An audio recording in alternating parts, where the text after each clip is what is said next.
Welcome to my YouTube channel starting from zero. ಇವಾಗಿನ topic ಬಂದು ನಾನು ಒಂದು ಚೆರಿ ಪ್ಲಾಂಟ್ ಬಗ್ಗೆ ಸ್ವಲ್ಪ ತಕ್ಕ ಮಟ್ಟಿನ ಇನ್ಫಾರ್ಮೇಷನ್ ಕೊಡ್ತಾ ಅದರ ಹಣ್ಣುಗಳ ಬಗ್ಗೆ, ಅದರಿಂದ ಆಗೋ ಪ್ರಯೋಜನಗಳ ಬಗ್ಗೆ, ಕೊನೆಯದಾಗಿ ಒಂದು ಚಿಕ್ಕ ರೆಸಿಪಿ ಕೂಡ ತೋರಿಸ್ಕೊಡ್ತಾ ಇದ್ದೀನಿ. ಯಾರೆಲ್ಲ ಇನ್ನೂ ನನ್ನ ಚಾನಲ್ಗೆ ಸಬ್ಸ್ಕ್ರೈಬ್ ಮಾಡಿಲ್ಲ, ಸಬ್ಸ್ಕ್ರೈಬ್ ಮಾಡ್ಕೊಳ್ಳಿ ಅಂತ ಕೇಳ್ಕೊತೀನಿ. ಬನ್ನಿ ಹಾಗಾದರೆ ಶುರು ಮಾಡೋಣ. ತುಂಬ ಜನಕ್ಕೆ ಈ ಚೆರಿ ಹಣ್ಣಂದರೆ ತುಂಬಾ ಇಷ್ಟ. ಈ ಚಿಕ್ಕ ಮಕ್ಕಳಿಂದ ಹಿಡಿದು ಈ ದೊಡ್ಡವರೆಗೂ ಫಸ್ಟ್ ನೆನಪಾಗದೆ ಆ ಕೇಕ್ ಮೇಲಿರೋ ಚೆರಿ ಹಣ್ಣು ಅಲ್ವಾ. ಈ ಚೆರಿ ಹಣ್ಣಲ್ಲಿ ತುಂಬ ವೆರೈಟೀಸ್ ಇರುತ್ತೆ. ಒಂದು ಸ್ವೀಟ್ ಚೆರೀಸ್ ಅಂತ ತುಂಬ ರುಚಿ ಇರುತ್ತೆ, ಹಾಗೆ ತಿನ್ಬೋದು. ಇದನ್ನ ಬೇಕ್ರಿ ಐಟಮ್ಸಲ್ಲಿ ತುಂಬ ಉಪಯೋಗಿಸ್ತಾರೆ. ನೆಕ್ಸ್ಟ್ ಬಂದು ಸಾಫ್ಟ್ ಚೆರೀಸ್ ಅಂತ ತುಂಬ ಹುಳಿ ಇರುತ್ತೆ, ಸ್ವಲ್ಪ ಹಾಗೆ ತಿನ್ನೋಕ್ಕೆ ಕಷ್ಟ ಆಗುತ್ತೆ. ಆದ್ದರಿಂದ ಇದನ್ನು ಫ್ರೂಟ್ ಸಲಾಡ್ ಮಾಡ್ಕೋಬೋದು, ಅಥವಾ ಸಾಸಸ್, ಪಿಕಲ್ಸ್ ಅಥವಾ ಜಾಮ್ ಕೂಡ ಮಾಡ್ಕೋಬೋದು. ಮೂರನೇದು ಬ್ಲ್ಯಾಕ್ ಚೆರೀಸ್ ಅಂತ, ಇದು ಕೂಡ ಜಾಮ್ ಅಥವಾ ಫ್ಲೇವರಿಂಗ್ ರೀತಿಯಲ್ಲಿ ಬಳಸ್ತಾರೆ. ಈಗ ನೋಡ್ತಿರುವಂಥದ್ದು ಬರ್ಬಡೋಸ್ ಚೆರಿ ಪ್ಲಾಂಟ್ ಅಂತ. ಈ ಒಂದು ಜಾತಿಯ ಚೆರಿ ಪ್ಲಾಂಟ್ ಬಂದು ಒಂದು ಪೊದೆ ರೀತಿಯಲ್ಲಿ ಬೆಳೆಯುತ್ತೆ. ಇದರ ಹೂ ಬಂದು ಪಿಂಕಿಶ್ ಯೆಲ್ಲೋಯಿಶ್ ಇರುತ್ತೆ. ಈ ಬೇರೆ ಜಾತಿಯ ಚೆರೀಸ್ ತಗೊಂಡ್ರೆ, ಈ ಸ್ವೀಟ್ ಚೆರೀಸ್ ತಗೊಂಡ್ರೆ ಅದು ಮರವಾಗಿ ಬೆಳೆಯುತ್ತೆ.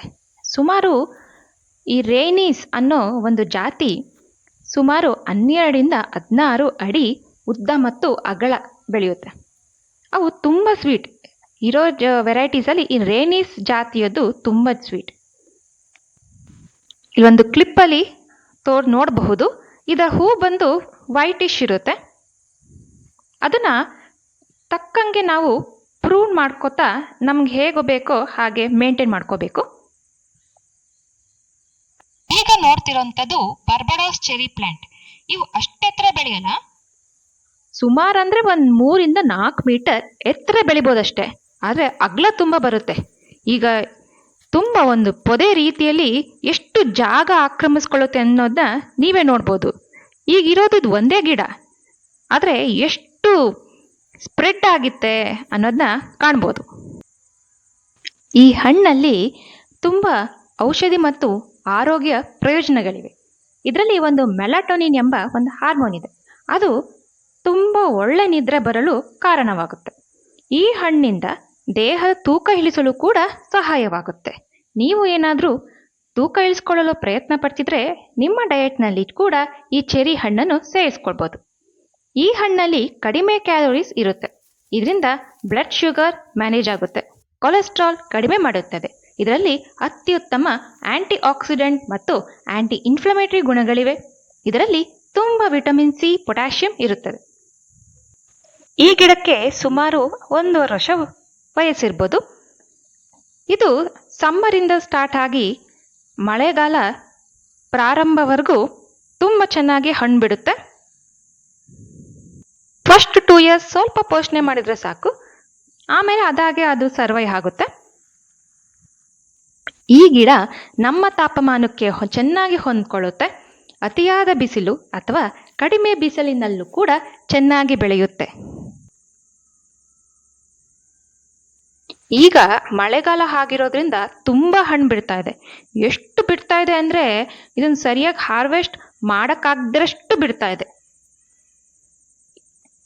ಎಲ್ಲ ಕೆಳಗೆ ಉದುರಿ ಮಣ್ಣಾಗಿ ಹೋಗ್ತಿರೋದನ್ನ ಕಾಣ್ಬೋದು. ಇದರ ಹಣ್ಣು ಬಂದು ಕಣ್ಣಿಗೆ ತುಂಬ ಅಟ್ರಾಕ್ಟಿವ್ ಕಲರಲ್ಲಿದೆ, ರೆಡ್ಡಿಶ್ ಕಲರಲ್ಲಿದೆ. ಸೊ ಯಾರಿಗೆ ಆದರೂ ಇದನ್ನು ನೋಡಿದರೆ ಬಾಯಿಗೆ ಆಗ್ತಾ ಇರೋದು ಸಾಧ್ಯನೇ ಇಲ್ಲ ಅಲ್ವಾ. ಆದರೆ ಈ ಜಾತಿ ಬಂದು, ಈ ಒಂದು ಜಾತಿಯ ಚೆರಿ ಬಂದು ಬರ್ಬಡೋಸ್ ಚೆರಿ ಪ್ಲಾಂಟ್ ಅಂತ.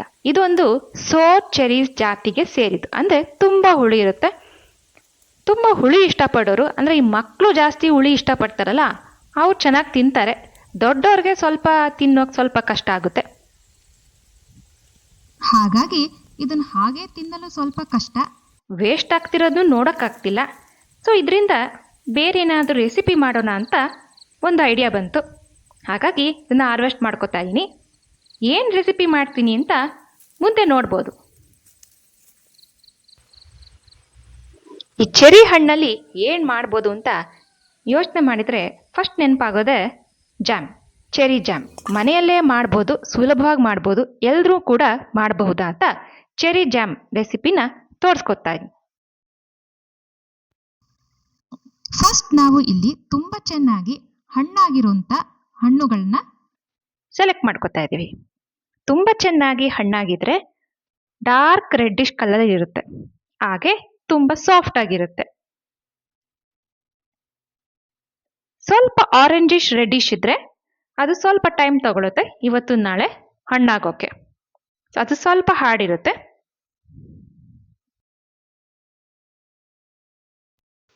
ಈ ಹಣ್ಣಲ್ಲಿ ಚಿಕ್ಕ ಚಿಕ್ಕ ಸ್ಟೆಮ್ ಇರುತ್ತೆ, ಅದನ್ನು ಸಪ್ರೇಟ್ ಮಾಡ್ಕೋಬೇಕಾಗುತ್ತೆ. ಈ ಚೆರಿ ಜಾಮ್ ಮಾಡಬೇಕಾದ್ರೆ ಜಾಮ್ ಮಾಡೋಕ್ಕಿಂತ ಮುಂಚೆನೇ ಅದ್ರ ಪ್ರಿಪ್ರೇಷನ್ ಕೆಲಸನೇ ಸ್ವಲ್ಪ ಜಾಸ್ತಿ ಇರುತ್ತೆ. ನಂತರ ಚೆನ್ನಾಗಿ ವಾಶ್ ಮಾಡ್ಕೋಬೇಕು.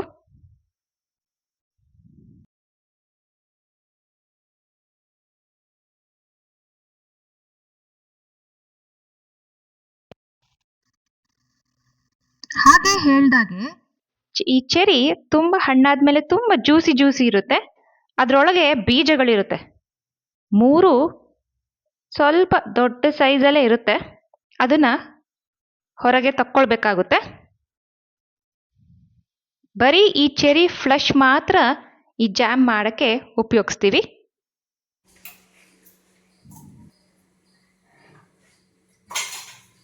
ಹಾಗೆ ಎಕ್ಸ್ಟ್ರಾಕ್ಟ್ ಮಾಡಿದ ಈ ಚೆರಿ ಫ್ಲಶ್ನ ಡೈರೆಕ್ಟಾಗಿ ಬಾಣಲಿಗೆ ಹಾಕೋತೀವಿ.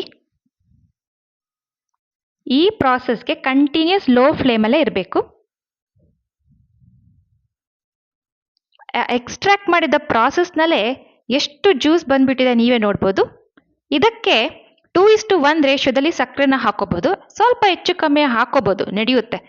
ಮನೇಲೇ ಮಾಡೋದ್ರಿಂದ ನಮ್ಗೆ ಅನುಕೂಲಕ್ಕೆ ಬೇಕಾದಾಗೆ ಸಕ್ಕರೆನ ಮಿಕ್ಸ್ ಮಾಡ್ಕೋಬೋದು. ಹೊರಗಡೆ ಆದರೆ ತುಂಬ ಸ್ವೀಟ್ ಇರುತ್ತೆ.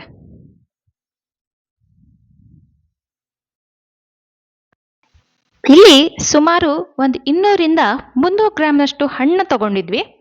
ಅದಕ್ಕೆ 1 ಕಪ್ ಸಕ್ಕರೆನ ಮಿಕ್ಸ್ ಮಾಡ್ಕೊಂಡ್ವಿ.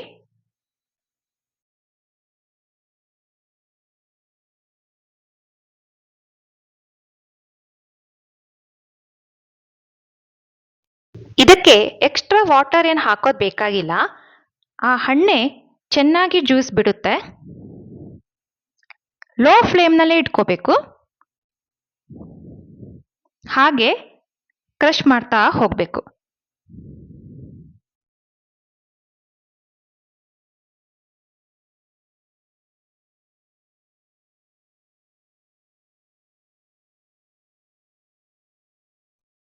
ಚೆನ್ನಾಗಿ ಮಿಕ್ಸ್ ಮಾಡ್ಕೊತಾ ಹೋಗಬೇಕು. ಸೀದೋಗ್ದರಂಗೆ ನೋಡ್ಕೋಬೇಕು.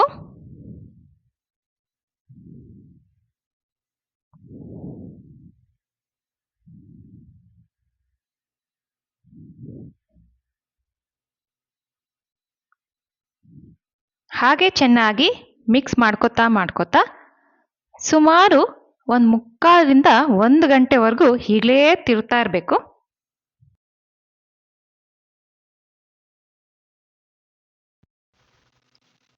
ಅಷ್ಟೊತ್ತಾದರೂ ಬೇಜಾರೇ ಆಗಲ್ಲ, ಯಾಕಂದರೆ ಅದ್ರ ಕಲರ್ಸ್ ನೋಡಿ, ಡೆಡ್ ರೆಡ್ ಕಲರ್. ತಿರುತ್ತಾ ಆ ಕಲರ್ ಹೇಗೆ ಚೇಂಜ್ ಆಗುತ್ತೆ ಅದನ್ನು ಆ ಕಣ್ಣಿಂದ ನೋಡೋದೇ ಒಂದು ಚೆಂದ ಅಲ್ವಾ. ಹಾಗೆ ಮಾಡ್ತಾ ಆ ಕನ್ಸಿಸ್ಟೆನ್ಸಿ ಚೇಂಜ್ ಆಗ್ತಿರೋದು ಗೊತ್ತಾಗುತ್ತೆ. ಲೋ ಫ್ಲೇಮಲ್ಲೇ ಇಟ್ಕೊಳ್ಳಿ, ಮಿಕ್ಸ್ ಮಾಡ್ಕೊತಾ ಹೋಗಿ. ಸೀದೋಗ್ದರಂಗೆ ನೋಡ್ಕೊಳ್ಳಿ ಅಷ್ಟೇ. ಕಣ್ಣಿಂದ ಆ ಕಲರ್ಸ್ನ ತುಂಬಿಕೊಳ್ಳಿ. ಇದನ್ನು ನೋಡಿದರೆ ಯಾರಿಗೆ ಆದರೂ ತಿನ್ನಬೇಕು ಅನಿಸುತ್ತೆ ಅಲ್ವಾ.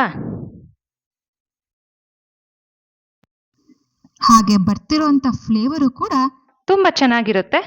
ಅದನ್ನು ಎಂಜಾಯ್ ಮಾಡ್ಕೊತಾ ಹೋಗಿ, ಆಗ ಬೇಜಾರಾಗಲ್ಲ.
ಈಗ ಒಂದು ಕನ್ಸಿಸ್ಟೆನ್ಸಿ ರೀಚ್ ಆಗಿದೆ, ತುಂಬ ಪರ್ಫೆಕ್ಟಾಗಿ ಆಗಿದೆ.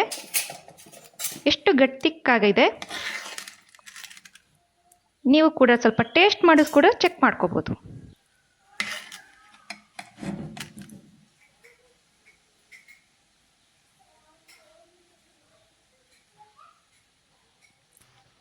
ಸ್ವಲ್ಪ ತಣ್ಣಗೆ ಆಗಕ್ಕೆ ಬಿಟ್ಟು ನಂತರ ಒಂದು ಬೌಲ್ಗೆ ಟ್ರಾನ್ಸ್ಫರ್ ಮಾಡ್ಕೋಬೋದು. ಇದನ್ನು ಫ್ರಿಜ್ಜಲ್ಲೂ ಕೂಡ ಇಟ್ಕೋಬೋದು, ಅಥವಾ ಹಾಗೆ ಇಟ್ಕೊಂಡ್ರೆ ಒಂದು 2ರಿಂದ 3 ವಾರವರೆಗೂ ಇಟ್ಕೋಬೋದು. ಸರಿ, ಈಗ ಚೆರಿ ಜಾಮ್ ರೆಡಿಯಾಗಿದೆ. ಹೇಗಿದೆ? ಇದನ್ನು ಟೇಸ್ಟ್ ಮಾಡೋರು ಯಾರು? ನಿಮ್ಗೆ ಹೇಗೆ ಗೊತ್ತಾಗುತ್ತೆ? ಬನ್ನಿ ನೋಡೋಣ. ಇಲ್ಲಿದ್ದಾರೆ ನೋಡಿ ಟೇಸ್ಟ್ ಮಾಡೋಕ್ಕೆ. ಸೊ ಹೇಗಿದೆ ಅಂತ ಇವ್ರ ಎಕ್ಸ್ಪ್ರೆಷನ್ ನೋಡಿದ್ರೇ ಗೊತ್ತಾಗುತ್ತಲ್ಲ. ನೀವು ಕೂಡ ಚೆರಿ ಜಾಮ್ನ ಮನೇಲಿ ಟ್ರೈ ಮಾಡ್ತೀರಲ್ಲ. ವಿಡಿಯೋ ಇಷ್ಟ ಆಗಿದ್ರೆ ಲೈಕ್ ಮಾಡಿ, ಸಬ್ಸ್ಕ್ರೈಬ್ ಮಾಡ್ಕೊಳ್ಳಿ ಅಂತ ಹೇಳ್ತಾ ಬಾಯ್.